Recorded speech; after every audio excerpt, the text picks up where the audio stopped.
this session, we are also going to have some listening to Honorable Wandai and his team about energy. You know, this country is suffering from very serious energy stress.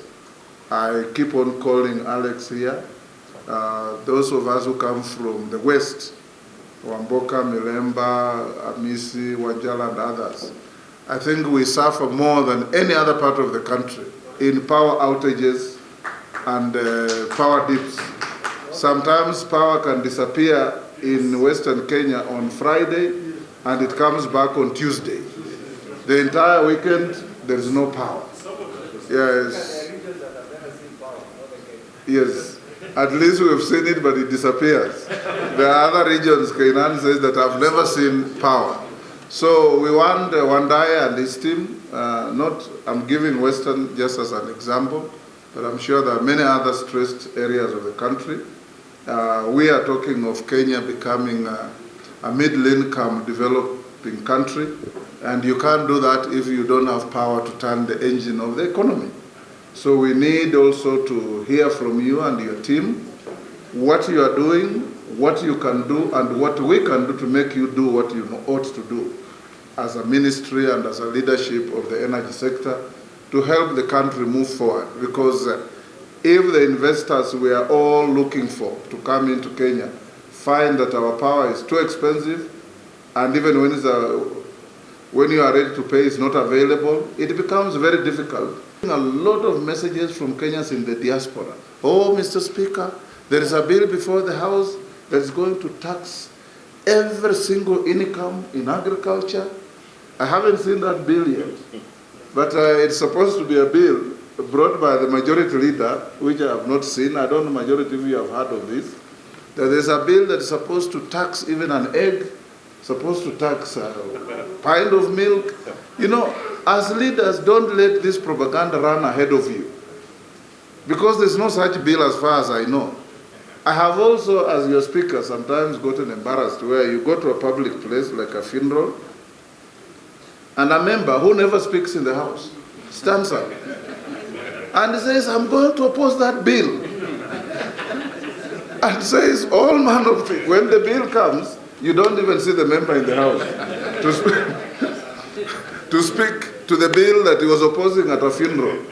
And I keep on asking my members, you know, when you want to oppose a bill, you look very good in front of the public if you point out what you are opposing in the bill. Because you will vote even on the title of the bill. So I have told our leadership many times before that if you count the number of chairs of committees and your vice chairs, this House should never lack quorum at any one time.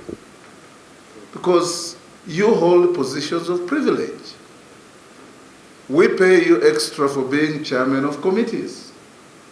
And we allow you, anywhere you go, to travel in cabins of privilege because you are leaders. The best you can give back to Parliament is never to miss attendance of the House. And that's where I started by asking the chairman, the majority leader and the minority leader to call out members who have business. We have seen as leadership, and sometimes I call even the whips to the Speaker's office, a member is sponsoring a bill or has a motion. Week in, week out. When the matter is called, the member is nowhere. When the matter is called, the member is nowhere. He has not even briefed the chair that will be away. He has not instructed any member to stand in for them. I think as leadership, we probably will have to reach some agreements that so that we are not continuing to pile work for non-existent or non-appearing prosecutors of their work. That if you appear on the order paper 2-3 times and you are nowhere to prosecute your agenda, we drop it.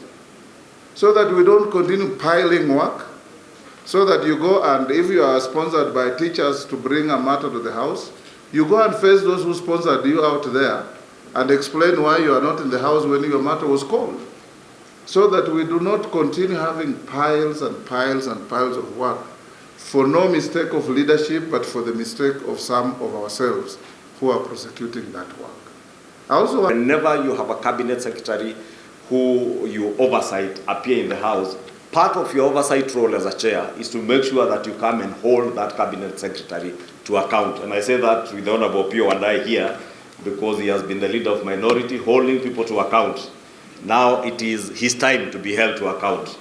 And when he comes, I would expect that the Honorable Aramat, Honorable Kawaya, and members of the Energy Committee, you will be there because you will be interacting with the CS and the PS more often than anybody else to hold them to account and oversight. That is a time to offer real and meaningful oversight. And indeed, when we change our standing orders to allow the cabinet secretaries to appear before the House to answer to questions and statements, the intent was basically to reaffirm our constitutional mandate as a House that oversights these cabinet secretaries. And as the Honorable Junet said in passing, the House that can also impeach them. And you've seen we have really done well in that respect.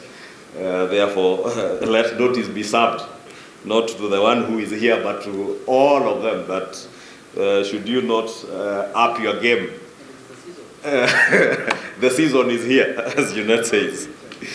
We lost the finance bill and lost very many good proposals that were in that finance bill because of negative publicity, because of poor communication, and that is part of the reevaluation and reflection we need to do as a House collectively.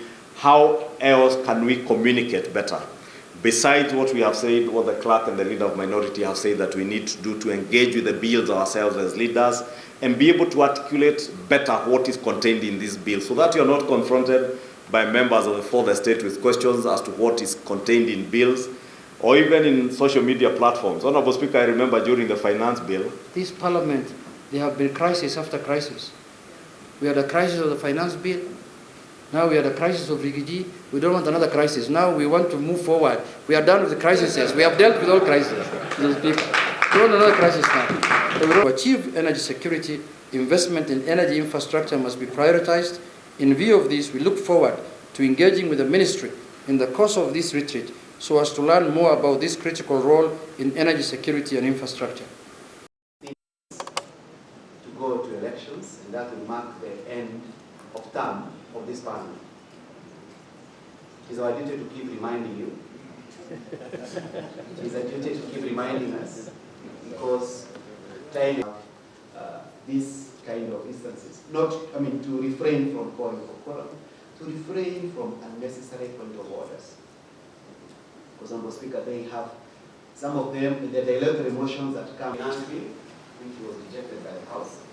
Our view, Honorable Speaker, is that we allow those ones to be incorporated in the bills that are likely to be introduced before the end of this year to take space of the collapsed finance bill. As possible to do what other parliaments do. It is not unusual to go to the US Congress and find a member, one or two members only, addressing the Speaker. Because only one person can speak by the National Assembly during the first, second, and the third sessions and chart a way forward, assess the performance of the leadership, particularly committee leadership, and identify areas of improvement in relation to oversight and marshalling. When they are needed in plenary, we are again going to prioritize the consideration of the business of the House, then go back to our problem of quorum. Mr. Speaker, we also hope that 25th, 2024, which, Mr. Speaker, you have called previously a day not to remember. We also hope that this meeting is going to strengthen strategic alliances with key stakeholders in cementing to consider the urgent business. A lot of business that is before the House. So we want to persuade that we have extended sitting times and, if possible, hold sittings on Tuesday mornings and on Wednesday. Touch on the tax policy. They touch on the banking sector, microfinance, the ease of doing business in the country, so that at this moment we will leave the stage. Let us thank all the participants for the first session. our leader. By the time the leadership is seeing it, the public has already interacted with it, and your views are being sought on something that probably you have not interacted with. At least 50% of these motions. Now that the space for Wednesday morning is a space for individual members, it is also the space for bills by individual members. And the December adjournment will be 5 sitting weeks. 5 sitting weeks is essentially about 25 sittings. No, 4 times 5, 20 sittings. And out of those 20 sittings, only 4 were first-time members. Mr. Speaker, we also request more presence. There are a number of instances when we have, especially Wednesday after question, Tuesday late in the evening,